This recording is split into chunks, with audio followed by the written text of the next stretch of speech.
Good evening and welcome. Tonight I'm going to be reading to you Roald Amundsen and Robert Scott, Race to the South Pole.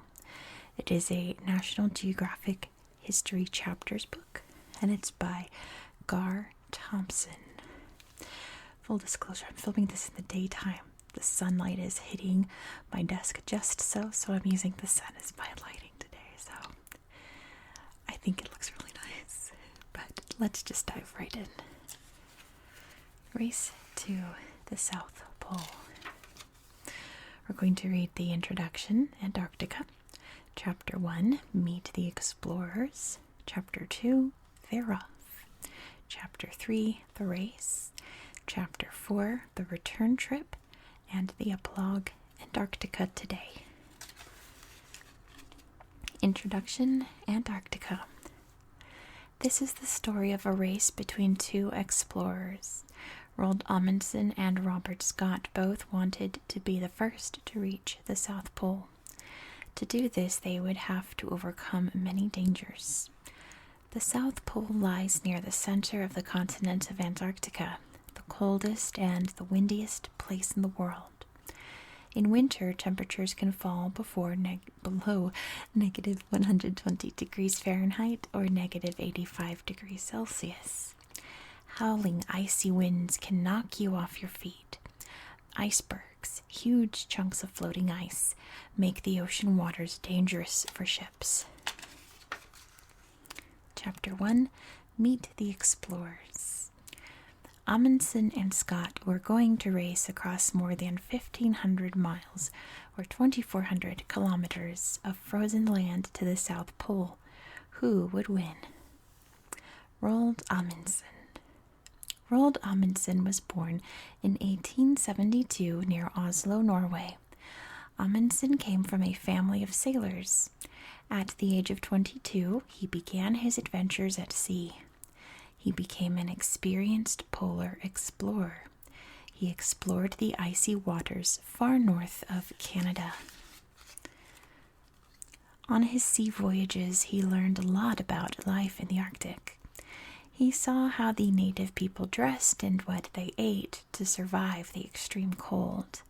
He saw how they used dog sleds to get around. In 1910, Amundsen set out for the North Pole aboard his ship, the Fram. Then he learned that two explorers had already reached the North Pole in 1909. So, Amundsen decided to explore the South Pole. He knew that Scott was getting ready to explore the South Pole too. Amundsen sent Scott a telegram telling him that he had changed his plans and was now on his way to the South Pole. Robert Scott. Robert F. Scott was born in Devonport, England in 1868. From an early age, he wanted to go to sea. Scott joined the British Navy when he was 14. He trained to be a scientist. As an officer, he led explorations of discovery. He even explored parts of Antarctica. He spent 2 long winters in Antarctica on another trip. On that trip, Scott and his team had come closer to the South Pole than anyone had ever been. Now Scott wanted to return to Antarctica and be the first to reach the South Pole. Scott was ready to set sail from New Zealand when he got Amundsen's telegram. He was shocked. He had hoped no one else would try to reach the South Pole before he did. Scott decided that he would stick to his plan. He would not let Amundsen shake him. The race was now on. You can see Roald Amundsen there. And this is on Robert Scott's ship, and you can see all the doggies they brought with them. Chapter 2, They're Off. Amundsen lands on Antarctica. At first, Amundsen told no one aboard the Fram of his change in plans. The crew thought that they were going to the North Pole. On September 9th, 1910, Amundsen stopped to get supplies for the expedition to Antarctica. The crew now had fresh water and food for the race. There were also 97 sled dogs on the Fram.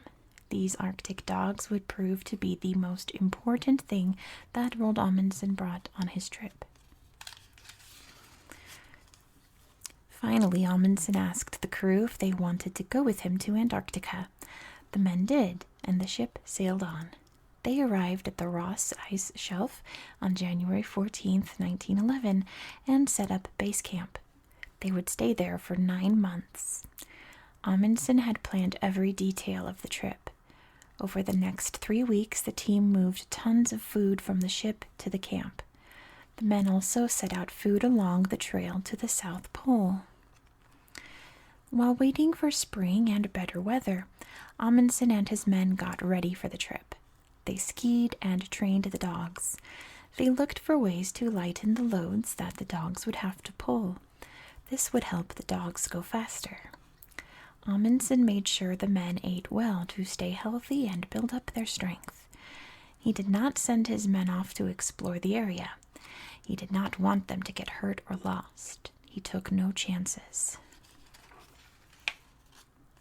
Scott lands in Antarctica. Scott set sail from New Zealand on his ship, the Terra Nova. A bad storm hit the ship on its trip to Antarctica. Some cargo was lost, but Scott sailed on. He landed at McMurdo Sound on January 3rd, 1911, and set up camp on the Ross Ice Shelf. Scott's camp was not as close to the South Pole as Amundsen's camp. Scott's camp was on the other side of the ice shelf. Scott arrived with his crew, ponies, dogs, and gasoline-powered sleds. The men used the motor sleds to take the food and supplies to base camp. The first hint of danger came when one of the motor sleds fell through the ice and sank. By the end of 2 weeks, the men had built a hut.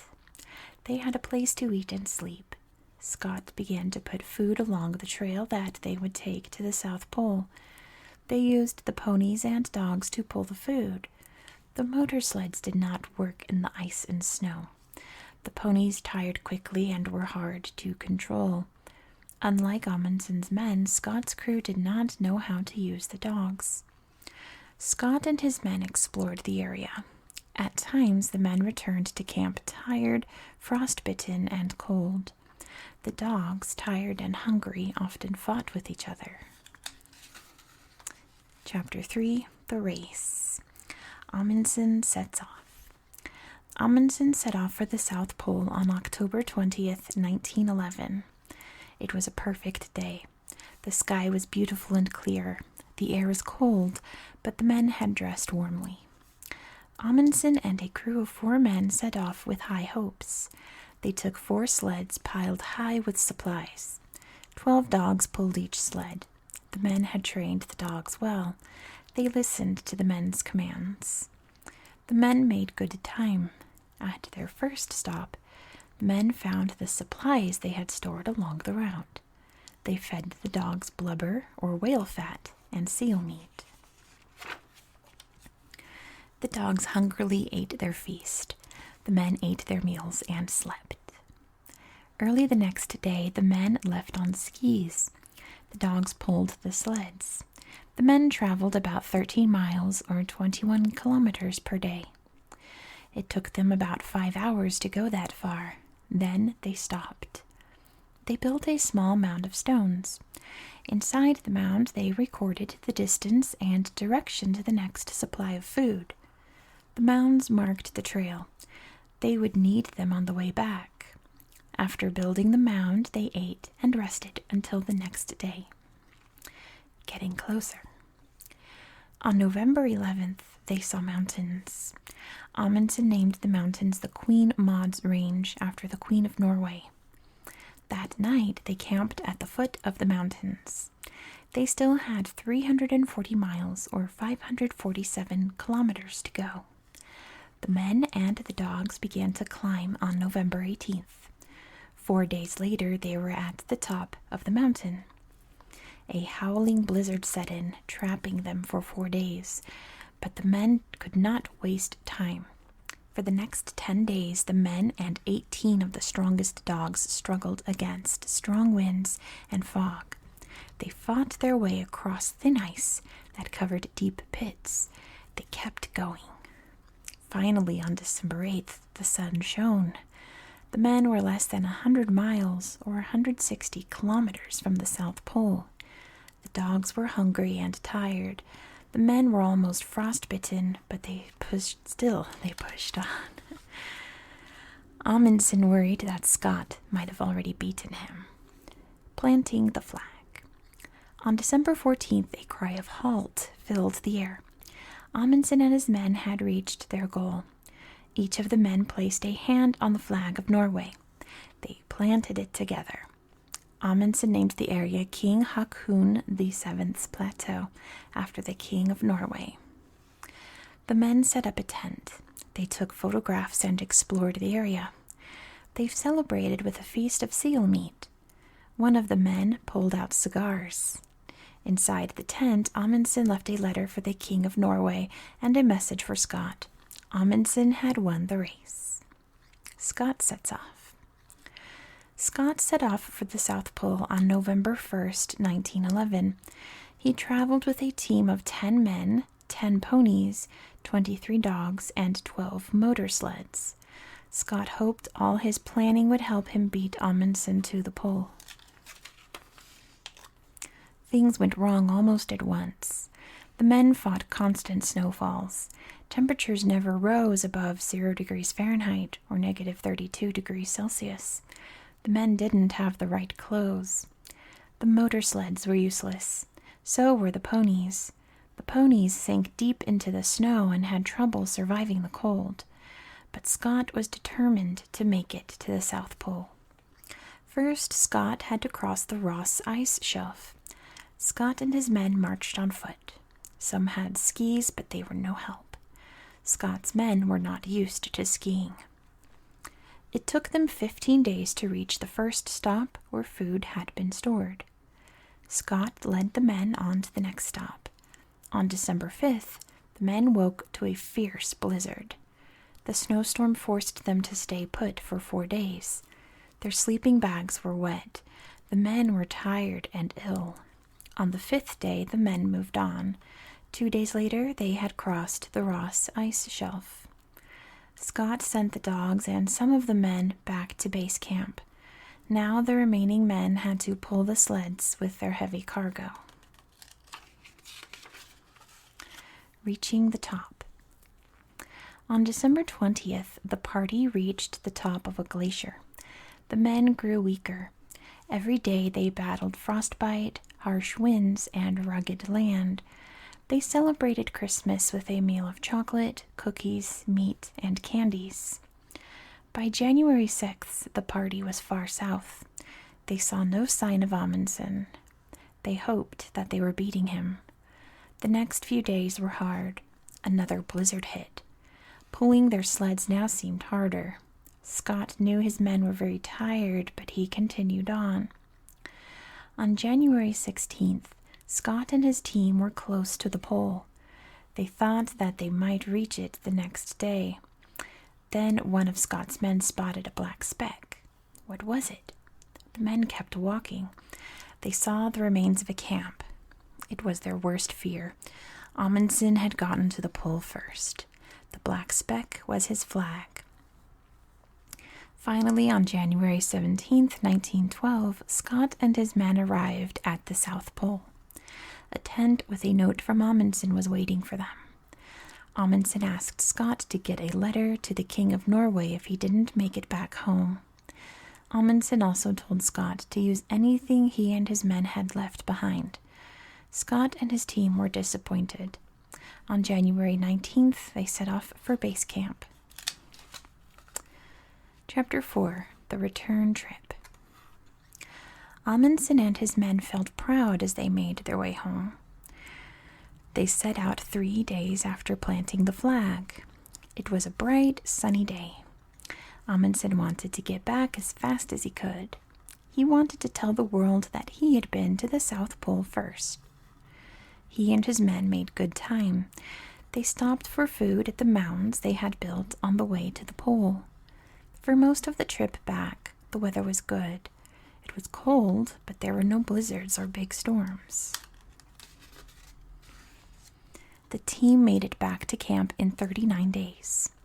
All 5 men were healthy and happy. Amundsen took the ship back to Tasmania, Australia. The trip took a month. It seemed to take forever.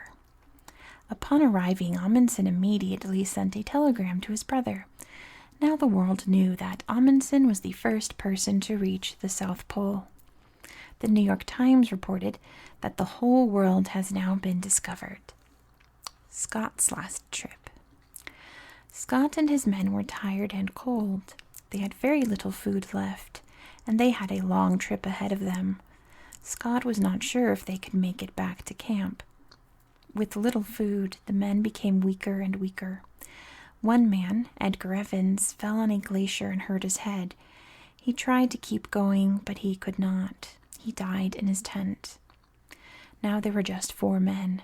They walked less and less each day. The weather worked against them. Storms hit. Temperatures fell well below freezing, even in the daytime.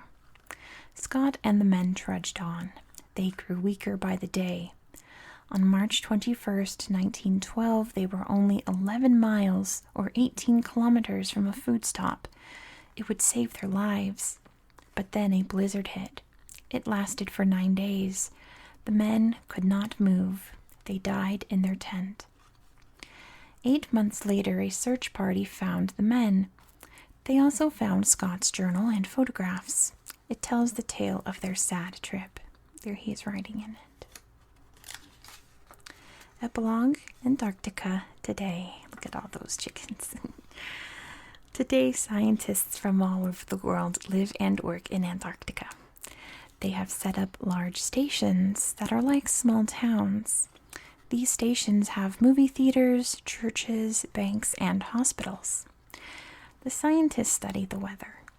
They observe the animals in the sea.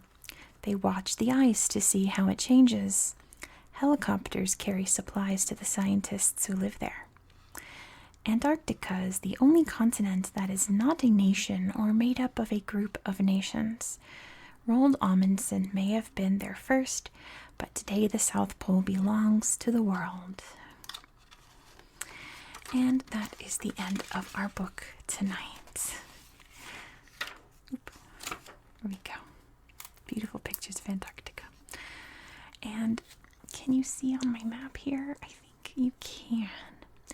This is in Antarctica where Roald Amundsen landed. That's the path he took to the South Pole. And he went the same way back. I don't think you can see Scott's base camp. It's just off camera here. But he traveled up here, came back, and this dot here was his final resting place.